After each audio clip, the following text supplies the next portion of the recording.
guys. I'm gonna wait, make sure it's live. Hang on. Okay, hi. Now we're live. I just wanted to hop in real quick and answer a couple questions that you guys posted in here that I thought I could kind of type out answers for, but it might take a while to type it out. And the more I thought about it, I was like, you know what, I should really just hop on a live real quick and answer these because I can give you more details this way and be a little easier.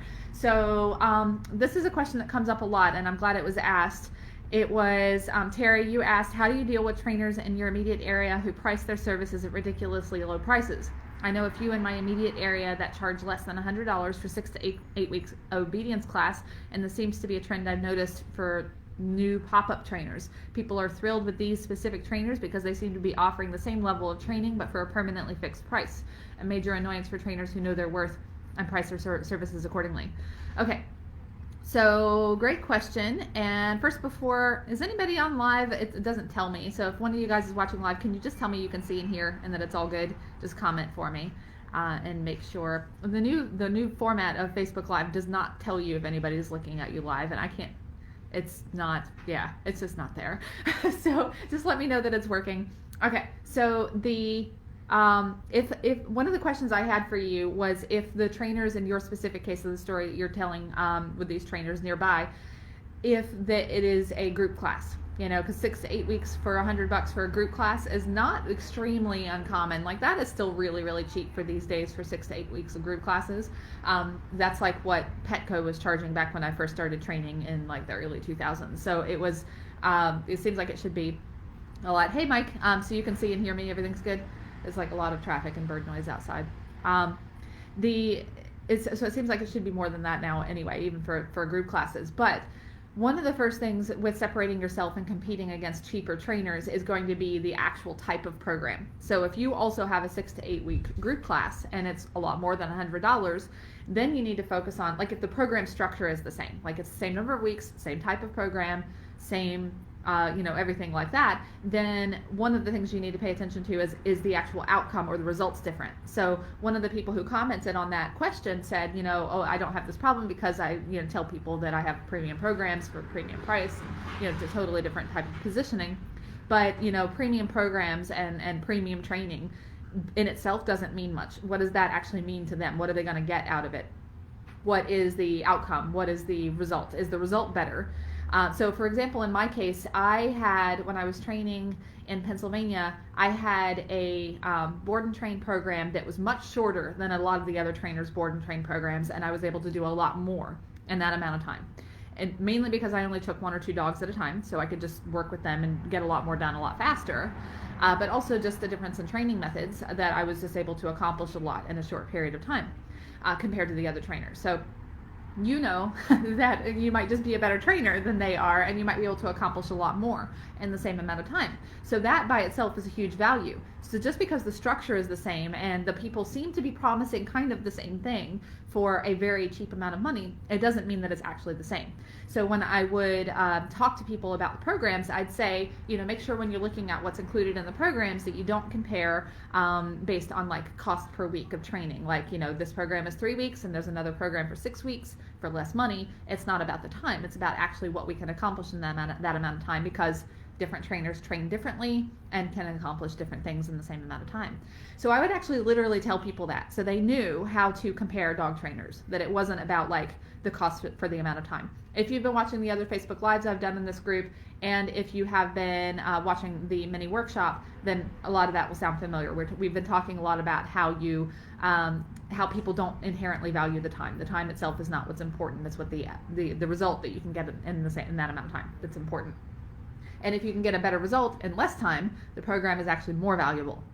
It actually can be more expensive, even though it's shorter, because you can just get more done in that same amount of time. So think about it from that aspect. Figure out what's different from you versus them. Is it the actual structure? Is it the actual type of program? Is it how much attention they get from you? Is it the outcome and the result with the dog?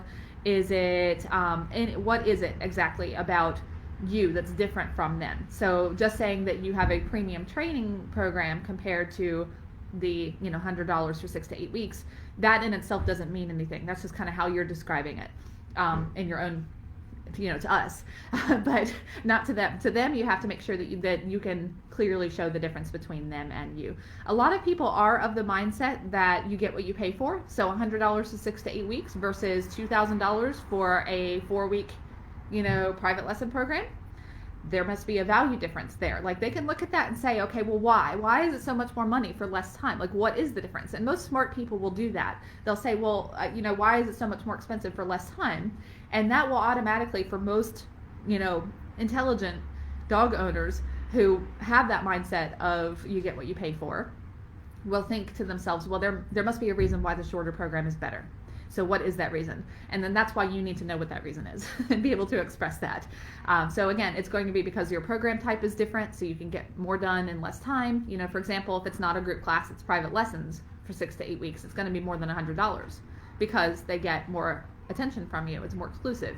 That is a value. What if the program type is the same and it's the same length of time and same commands are covered? Why is your group class for 6 to 8 weeks $300 or $400 instead of $100? And it might be because the group class is smaller, or because you're a better trainer, or because you can get more done in a shorter period of time. So you have to figure out what it is and then how to explain that, like how you actually express that without saying, well, you know what, I'm more expensive because I'm better. Like, you don't want to come across with an attitude, but that's basically the conclusion you're trying to get them to come to. So then you have to figure out what it is first, and then you have to figure out how to word it. So I want you to think about that, and then post in that comment in that same post, or just post a new post and say like what the difference is between you and the other people. Why would your ideal client be better off coming to you for more money? Basically, like, what are they going to get out of it that's different than those pop-up trainers for $100 for 6 or 8 weeks? So that's the first thing. You should not be competing on price alone. You should be competing, like marketing people say this all the time. This is like a marketing-ism. Like, they don't compete on price, compete on value. And to me, like, a lot of these marketing one-liners don't really make much sense unless you explain them. But you're like, what does that mean? But that's what it means. Like, you don't compete on price per hour or price per lesson or price per week or per piece. It's the actual result of the whole thing put together, everything that you would put into the package of your program that gives people value. Is it faster and easier? They get better results? Is it more convenient? Do they have more peace of mind? Do they have more long-term support? Do they have more direct access to you than they would with somebody else or a different program? All those things are valuable and increase what that program is worth, even if the amount of time included is the same or less. Another example of this is, I was just talking to a trainer, just got off a call with someone who just started who's in a private coaching program with me, and he was talking about how he has this, I'm getting messages, he has this a program that is a board and train program for a certain amount of money, and the same principle applies to non-board and train programs, so don't worry, you have group classes, private lessons, it's all the same. Same kind of principle. But in his case, it was a 3-week board and train program for a certain amount of money. And he was like, you know what? If I had only 2 dogs at a time, I could probably do the same thing in 2 weeks. And then he's like, then I could drop the price. And I was like, if you could do the same thing in 2 weeks, you shouldn't drop the price, because they're paying for the end result. So if you can do it faster and they get more exclusivity because now you only have 2 dogs at a time, then it works out for the month that he would work less and make more from the same number of clients, because he adds in that exclusivity of only training a couple at a time at his house. That becomes a value in itself because he's giving the dogs more attention, the training goes faster, they get the outcome sooner. So because they get the outcome sooner and it's still less work for them, the training itself doesn't have to be less money. If they're already happily paying what they're paying for his 3-week board and train, they would still happily pay that same price for a 2-week board and train, because they're not paying for how many weeks it takes him. They're paying for what they get when the dog comes home. And that is so important to completely understand that concept and that principle, because it would change everything about the way you structure everything, your programs and your prices, how you describe things, how you talk about what you do. And the more you understand that, the easier it gets over time to express that to people and to be able to stand apart from those people. So make sure you watch the other Facebook Live I did in this group about standing out. It was the one I think it was the one I did first. It was the one that the one that's the oldest in this group. So just go to videos and you'll find it in there. So that's the first thing. The other question that somebody posted in here, Carla, I think it was you, it was about payment plans. So this is a really great topic as well, and it's something that I wanted to cover for you guys in a little bit more detail than just saying, okay, here's how you do a payment plan. When you do a payment plan, the trick with payment plans is that you will get sometimes people who will flake on your payments. Like they'll finish the program or they'll bail on the program early and not complete their payment plan. That will happen. The easiest way to prevent that as much as possible is to make sure the payment plan is automatic, meaning they automatically get charged, whatever the term is, 3 or 4 payments of X number of dollars, that it automatically charges their bank or their card or whatever every 30 days for the payment plan. You don't have to physically exchange money during a lesson. So it's not like first payment's due on the first lesson, second payment's on the third lesson. Like you don't want to do that because they'll disappear on you. Much more likely they'll try to get as much as they can out of you before the next payment's due, and they'll just be like, oh, I just I'm too busy to schedule our next lesson. So you make sure it's an automatic payment thing, so that way once they decide on the program and they get started, they don't have to keep remaking a spending decision. Because what happens is psychologically, every time they have to physically give you money where it's obvious and it's not an automatic thing that just happens in the background, when they physically have to do that, their mindset changes to, I'm paying this much money for the time that I just got. So I'm giving you this money for this hour of lesson or these 2 hours of lessons. So that changes their mindset from like, I'm paying this total amount of money for this end result outcome. They're now paying this amount of money for this much time. So that, it just is a mental thing. So you don't want to do that because you will get more people flaking on you. So you have to have some kind of service set up, like on Stripe or PayPal, or PayPal has this subscription payment plan thing that you can sign up for if you have a business account through PayPal, or one of those things where it's an automatic withdrawal for a certain number of months for a certain amount of money. By doing that, it helps prevent the flakers. By having payment plans available, you will tend to occasionally get people who would have, you'll get people who will buy a bigger program than they otherwise would have. They'll just go ahead and do your biggest program when they otherwise wouldn't have been able to afford it. So it does work out. Even if you have some people flake on you, it'll kind of balance out with the number of people who will buy a bigger program because the payment plan was available. So that's another thing to consider. So that's the second thing. So first is how you actually get the payments. The second thing is knowing that if you do have that available, you might get some more higher end clients because of it. The third thing is what was the third thing? When you do the payment plans, it should add up to more money than the pay in full would. So it's just like the workshop, like the boot camp, you'll see the payment plan over time adds up to like $300 or $400 more than the pay in full amount. So you should do that as well. Just make sure it adds up to extra, and once they make all of the payments. Number 4, you want to try to make sure it's not too long of a term. You're not going to be done way before the last of the payments are made.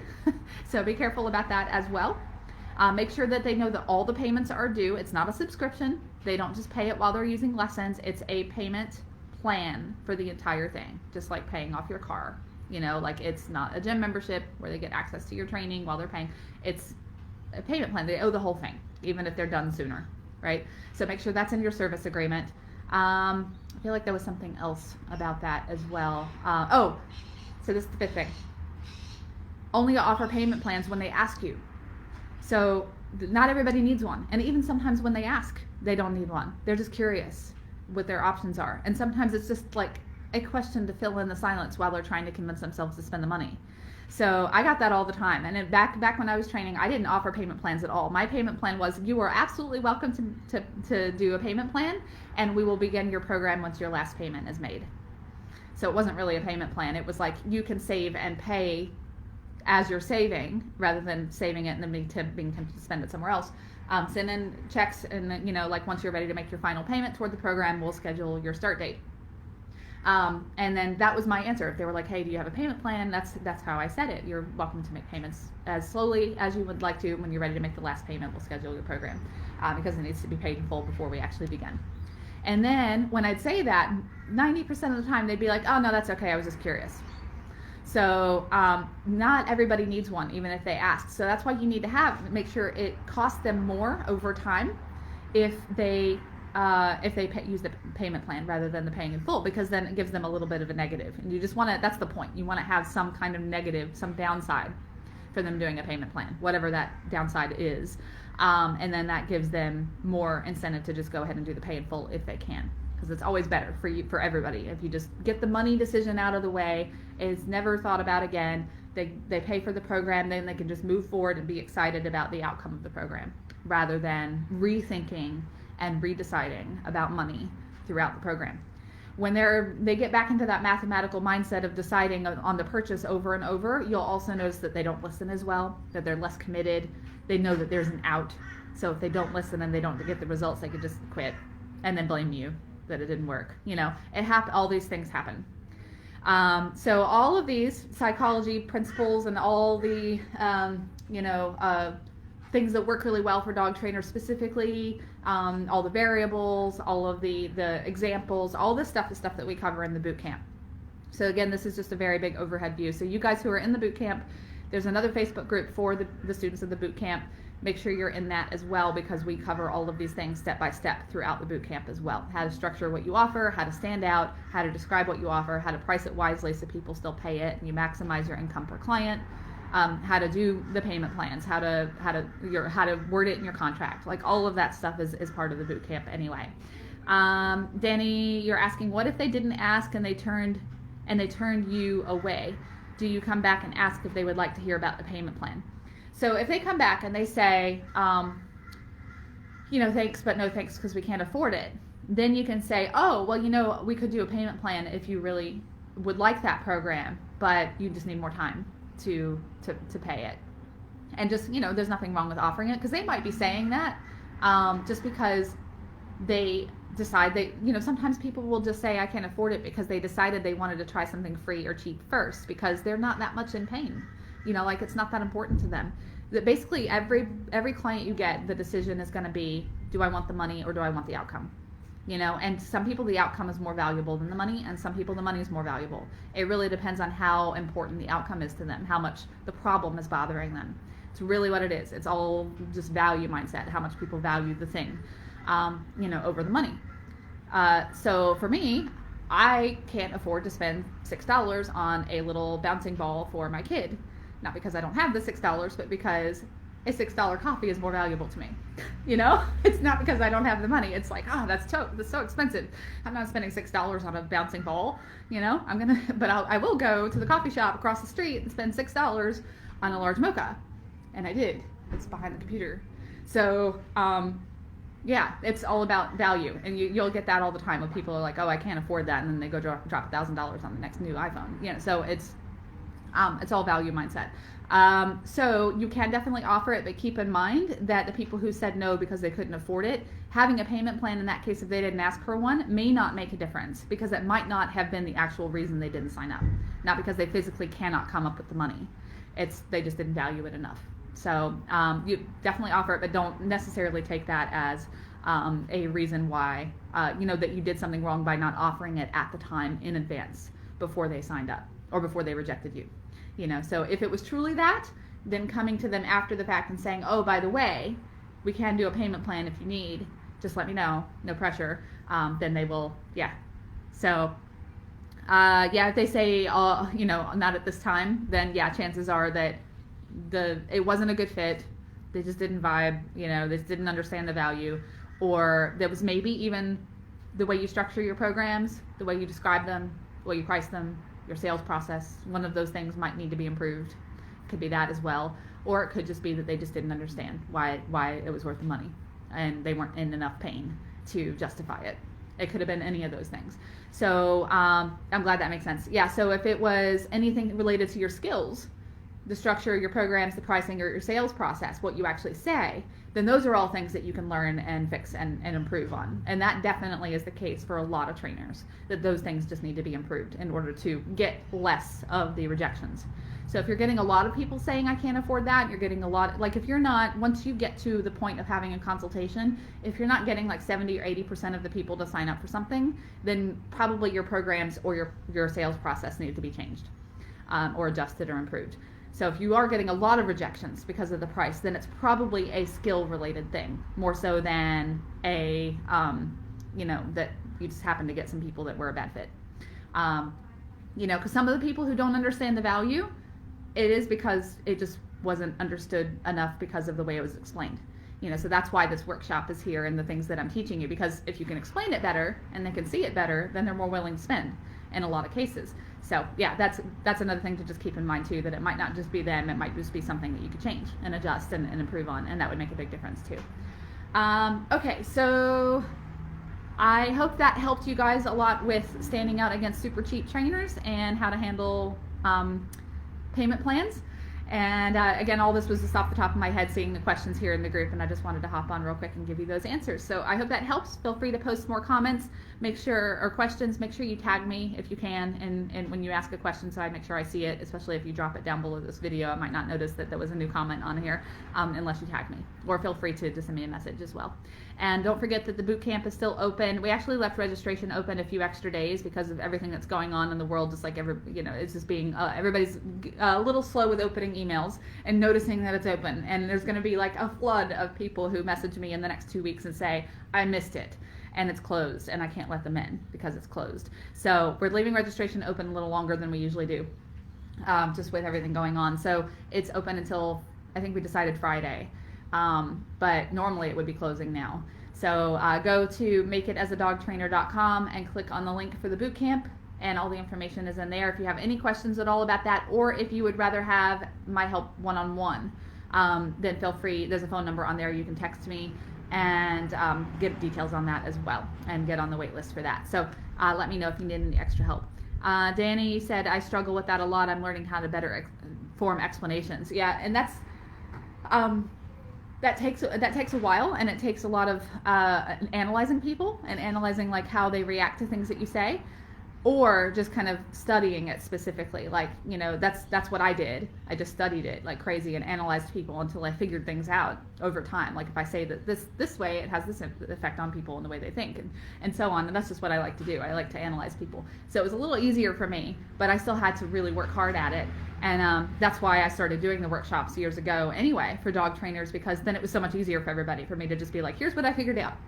Here's how it works. And depending on how you have your business set up and who your ideal client is and what you want to do, these are the different variables and how it works, And having done it for so long, I can see what works for different types of businesses and different types of trainers and personalities and stuff. So I can give you all those details. Saves you a lot of time and a lot of lost income, really. So that's kind of the whole point, to prevent you losing income that you could have gotten because of just knowledge related things. So it saves you all that.